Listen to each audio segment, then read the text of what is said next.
My name's Chris Wilson, and I'm a librarian at the Port Townsend Library. Welcome to the 14th Annual Port Townsend Film Festival, and my guest today is Alexandria Bombach. Welcome, Alexandria. Thanks for having me. Well, I had the opportunity to see your film yesterday, and I must admit I was quite moved by it. Actually, I saw both of them, but let's talk about the first one with Greg Trinish.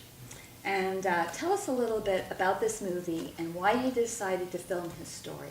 Well, Greg Trinish's story as well as Allison's story are part of a 4-part series called Move Shake. And I set out to do stories about movers and shakers of environmental and social change. And I wanted them to be human stories and to kind of take a deeper look into why we set out to make change and what happens on that journey. And with Greg, he's been very successful with his nonprofit, Adventurers and Scientists for Conservation. And basically what that was is connecting, like you saw in the film, adventurers who go out and do mountain climbing or kayaking and connecting them with scientists who need data from those really remote areas. I thought that was a brilliant idea. It is. Where did you hear about him? I met him at Wild and Scenic Film Festival, and he was there with another film that he had done with Dave Schlossberg, and they were National Geographic Adventurers of the Year. And it is kind of a slap in the forehead kind of idea, and he had been gaining so much momentum already with the nonprofit, and he still is. He's doing really well. And it's a full-time job for him, and emotionally and physically all the time. So I was really fascinated into how that affected his life, and that's what kind of the film goes into. The story is about a young man who is, certainly not someone who's in a position of just being able to get money and go on adventures. He really is a regular kid from Cleveland and got himself into quite a bit of trouble. Things didn't go smoothly for him. And he says it takes only 3 seconds of courage. I love that about him. Tell us some more about what he does with his adventures in science. Yeah, so he connects adventurers with scientists to collect the data, and then there's many other facets with the nonprofit. They're doing a lot of citizen science where they'll a part of the filming that we did was he was taking veterans out into the woods for grizzly tracking to prove there were grizzly bears in this area so the area could be protected. So that's just one thing, and there's wolverine tracking, and he goes on different expeditions with National Geographic, as well as teaching other people, and down to teaching kids how to do citizen science with pica monitoring. And so, you showed this group of children, it looked like middle schoolers from Oakland, and that must have been a challenging thing to film. It was a challenging thing to film. I don't think there's anyone scarier than a 13-year-old kid. They're like the most honest, intimidating creatures. And but it was really challenging, but so gratifying, because by the end of the trip, these kids who hadn't even been camping ever before were setting up their tents without being asked, understanding how to make their own food, like getting things done that they had never been challenged with before, and that sense of responsibility, they loved it. And even when we thought the kids, were complaining and hated it, most of the kids wanted to come back this year and do it again. You caught a really emotional moment for Greg. Do you want to tell us about how you put that into the film and how you cut the film to maximize or make the most of that episode? I loved it. I thought it was excellent. Yeah, Greg is kind of a tough nut. We're good friends, and we got to the point where we'd always be talking about, as a filmmaker, it's a lot of dedicated time as well. So I can relate with people as full-time passion, full-time job. And it got to, and I know about traveling. I live on the road full-time. And Greg and I had talked a lot about home and what that means and how hard it can get. And I wanted to speak to him a little bit more about that. And in everything, it all comes back to, we just have the passion to do it. That passion is stronger than other emotions that you have to, settle down or, create a life in a certain place. The passion that you have for this one thing you really believe in is more than that. And Greg really got a full spoonful of it when he was working with these kids from Oakland, because he saw a really strong effect on one kid that was having a tough time, and you related with him because he was having a tough time and he was a kid as well. And it just came to this kind of moment where he saw that connection and was just so thankful that he was had the support with his family, like had the support through friends, and had that 3 seconds of courage to take the next step. And that was a kind of emotional moment for him. And even after he kind of teared up, and I cut away, and you don't hear it in the audio because I cut it out, but he's like, "You jerk, you made me cry." So he was pretty upset at me. Good for you. But I put it in anyway. Good for you. It's excellent. And I'm planning on going to adventurescientist.org and signing up, because I think every person, when they're hiking in the Olympics, could maybe add to the body of knowledge and join in with him. So yeah, there's a lot it's very inspiring. There's a lot of opportunity at adventureinscience.org, I think is the website. And now I hope we have time for the second film, because that was just as important, a story for Move Shake, the Move Shake stories. And this is with Allison Gannett. Yep. And she has a farm called the Holy Terror Farm. Yeah. So tell us about her and what's happening to her and what you showed in the film. Yeah, Allison is an amazing story. I've looked up to her since I was in college. She is a professional skier.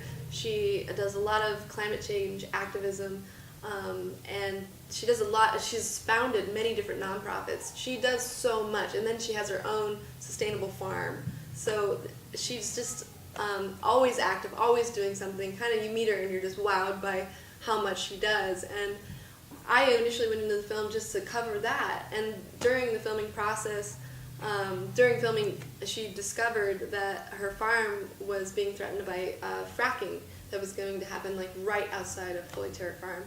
And that was very traumatic news for someone who is used to just moving forward with all the different things. You know, she got the farm, she is sustainable now, and then all of a sudden it's like that could all be stripped away in a moment's notice. Once again, you're telling her story, and she's a very strong woman with a lot of things that she does, 3 nonprofits, 3 for-profit businesses. Yeah. But you caught her vulnerability and her fear of what's coming.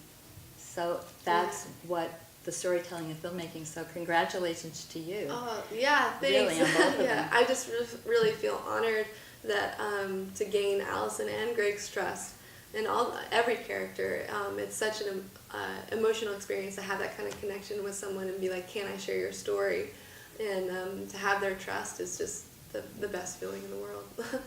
And now you have your own nonprofit production company. Oh, not a nonprofit, Okay. but yeah, Red Reel. I'm starting my first feature film, heading to Afghanistan in less than a month here. So yeah, keep going with the filmmaking from here on. Yeah. Oh, I hope we get to follow you here in Port Townsend. Yeah, I can't wait to come back. I hope I get to.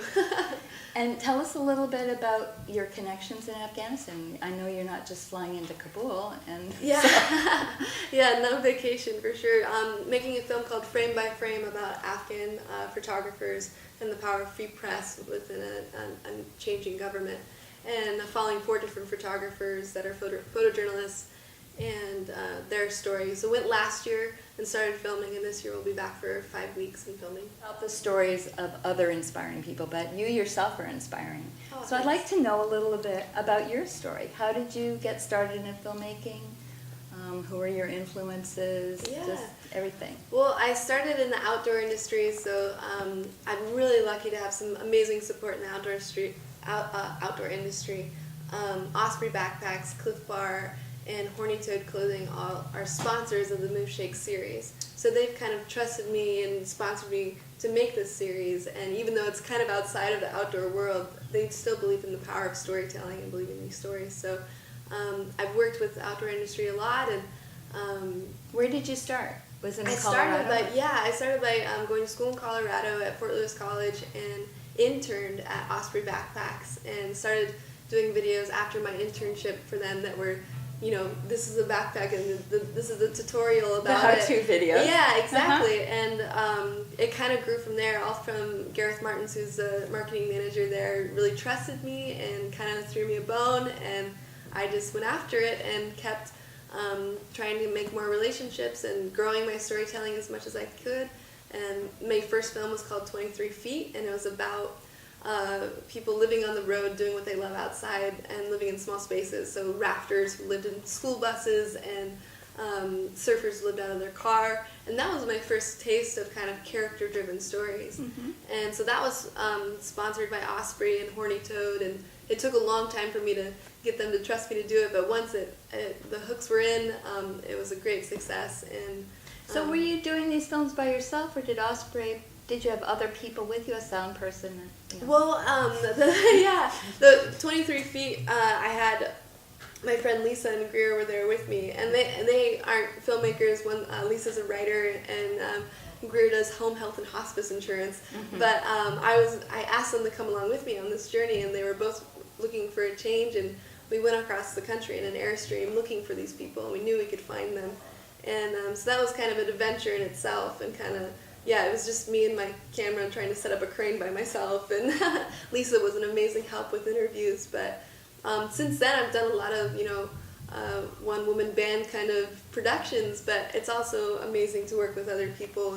But a lot of the times in outdoor industry or outdoor filming, it's kind of just, you have to kind of pare down if you're, going on long hikes and things like that. It'll just be one person shooting. Mm-hmm. And even in Afghanistan, it's going to just be myself and my co-director, and we'll be the crew. So definitely work with a lot of slimmed down, you do every job kind of crews. Mm-hmm. Yep. So since you started, has the kind of equipment that's evolved made it easier to do this kind of filmmaking? Yeah, it definitely has. When I first started, I was still using mini DV tapes, and the quality has gone up a lot, I think, and also things have, especially for outdoor, and even working in different countries where you don't have a lot of assistance, like going into Ethiopia or Kenya and going way back into places. The tripods are getting lighter, the cranes are getting lighter, the dollies are getting lighter and more compact. Everything's getting more compact, so I can carry on myself, a monopod, a crane, and a dolly on my backpack with 3 different lenses and my sound gear and go. And it looks great, and it can be in theater quality. And that wasn't the case even 3 years ago. So it's done a lot for what we're capable of doing now. So you started making the training videos for Osprey. Yeah. But somewhere along the line, you had to get more technique and help on editing and everything. So how did you learn all of the details Many there? amazing mentors. I studied marketing in school and dabbled in a little bit of film in school as well, Mm-hmm. but mostly outside in the outdoor industry, a lot of different filmmakers who I just asked a lot of questions to, Michael Brown, different filmmakers in the outdoor industry that I just really just latched onto, and was like, Mm-hmm. will you be my mentor? Mm-hmm. And I still have mentors like that. So you didn't intern or help someone else make a movie? I've been on different productions, and that was a okay. great way to learn. Right. But Just for the people out there that want to know. yeah, being a part of different productions was really helpful, but also just going out and doing it and being willing to make mistakes is probably the best way to learn anything. 3 seconds of courage again, right? Taking that big leap. Mm-hmm. For things that you really want to do. Exactly, that's all it takes. Yep. Okay, so after Afghanistan, back to the United States and more homegrown stories, or do you think you want to be this world traveler filmmaker? What's your goal? Well, Afghanistan will be 5 weeks, and then I'll spend 5 months in Baja editing, and then I don't know what's after that. Probably just working on the film still. It'll probably take a while to finish that film, but I don't know what's next for storytelling. I know that I want to keep with character-driven stories, and I know the style of storytelling that I want to do, but I'm not really sure what's up next. I'm excited for whatever it is, though. Mm-hmm. I'm excited for you. Oh, thank you. It's going to be great. Yeah, thanks. Well, good luck to you. Thank you. It's been a pleasure talking to you. Yeah, you too. Thank Bye, you so Alexandria. much.